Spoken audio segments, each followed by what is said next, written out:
Namaste, everyone.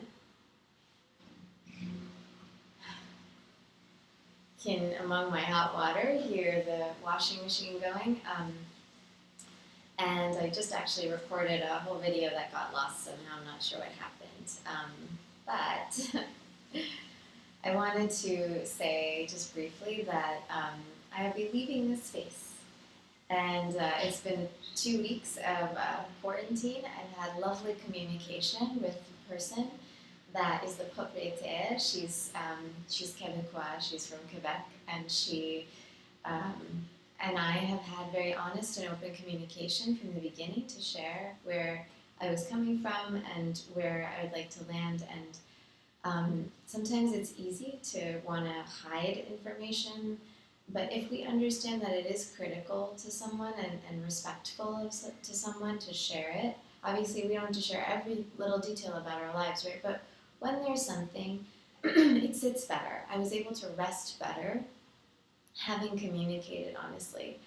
And in fact, it's served us both well. We've both been able to help each other in these circumstances. So that's been really nice as well, while she's away and she can't actually travel back either. So there are things that I've been able to do to help as well. And that symbiotic relationship is something I wanted to acknowledge too with these practices. Typically on a Sunday, like today, I like to tune out in the morning, and I'm watching this beautiful hawk right now.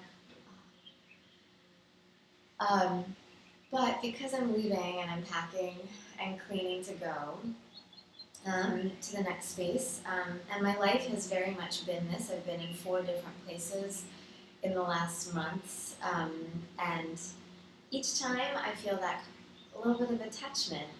And I wanted to acknowledge that in yoga philosophy, in yoga terms, there's this concept of attachment and non-attachment. You can consider it, there's vairagya and aparigraha, which is a non-gripping. Vairagya is this non-attachment. There's sometimes a mistranslation or a subtle implication, at least, maybe sometimes even direct, that we don't want to be attached to things. And it's better if we can stay detached from things. It creates freedom. And that's true, but we're human.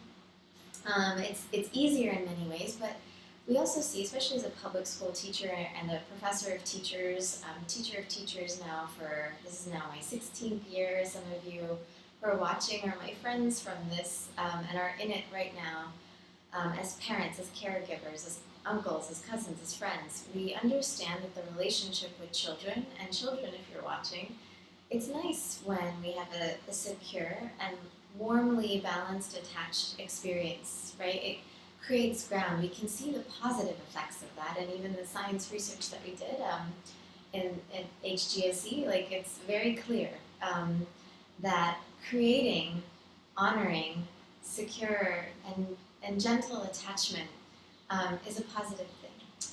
So we characterize this often in yoga terms with a feminine energy, and this doesn't mean that women only have it. We all do. But there's a balance of it, and we all carry that, so it's important to honor it. There's a bravery involved in being able to say, oh, I care. I'll miss you. And if your natural constitution, in yoga we call that natural constitution, both of self, of environment, of anything, we call it prakriti. And if you feel, that you're somewhat sentimental, maybe like me, if you know me, that's who I am. It's my essence. So I could take a training on how to not be this essence. It's just the way that I am. And the idea for me is not to rid myself of that, but to be that in balance. And I have all those gnats bites, sorry. I'm trying not to scratch myself. It's like a retouching of the chicken pox again. So I wanted to just do a short meditation of gratitude today, and thanking the space in a gentle and balanced, attached form. So you can come to sit and ground down through the feet if you'd like to practice with me. If you can sit on a chair, you can sit on the floor against the wall. So recognizing the security that each of these spaces can offer us, the support, and the literal three-dimensional space that it allows us to be in.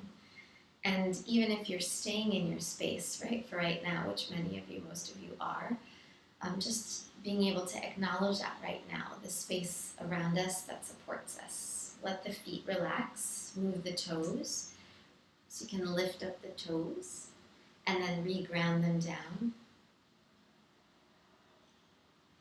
Lift up the heels, and then re-ground them down. I gotta do the other side now because I feel it.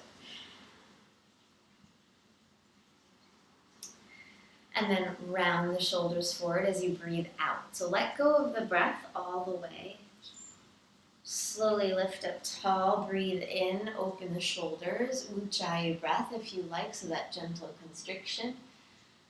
Breathing out, let go all the way, supported into the space. So when we breathe out, there's something about surrender in that, right? Breathe in into the space, which is why it's nice to start with that. Breathe out, you can rub the palms downward all the way. Breathe in, open, heart lifts. If you're against a wall, this might look a little different. Breathe out, relax all the way. And just acknowledging where you're touching ground. Breathe in, open at the heart. And then come into a centered space. So sitting upright, the shoulders neither rounded too much, neither open too much, but at a nice balance. You can relax the hands by opening and closing them. And let them be open for a moment. And see if you can come into that subtle place at the palms of the hands, the fingertips. Can you touch the space?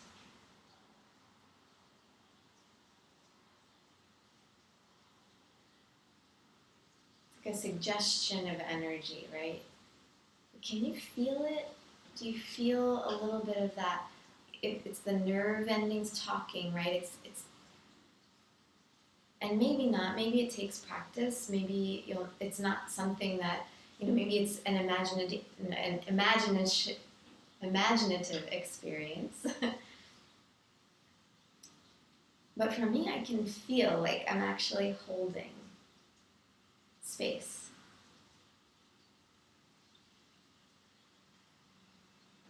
Whatever that feels like and whatever that experience is, see if you can soften the shoulders here. Again, we can always set ourselves up for positive posture with the computer.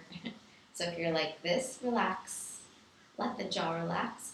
You can bring the palms to face down now. So again, that downward sensation, we have a lot of sensation, motor, sensory. We've talked about this before with the sensory motor homunculus. There's a sensory motor strip. And there's a lot of activity here. So we can ground it down, and that sends us sometimes into a parasympathetic response. It relaxes. There's a support. There's a lack of searching for. It's actually just grounded. Might be different for you, but just observe that.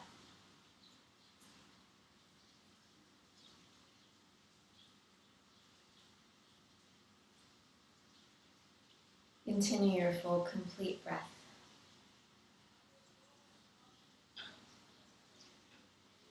Just observing the sounds around you, maybe with a different heart sensation, like, oh, it's like a photo, of the space. Like, look at this. I'll remember this. With warmth, with comfort. You can touch the space around you if you like. Seeing if you can receive, thanking the space. And if you like or you want to, you can also send your energy of gratitude into the space as well.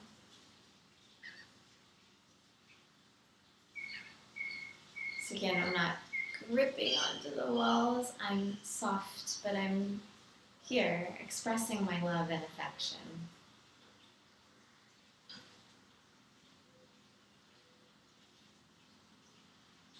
I do love this space. You can blink the eyes open. If you want to, you can rub the hands. And you can take the hands to your heart center. If you have a chest that is bare, the skin is bare, it feels nice. Maybe some warmth that you might feel from yourself. So even honoring the body as your space as well.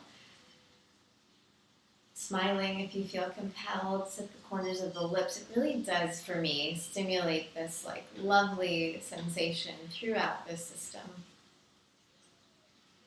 And thanking myself. And thanking you. Blinking eyes open again if they're closed. Thank you for sharing this space with me. Thank you for the practices. I'll continue them. It's just going to be a different environment.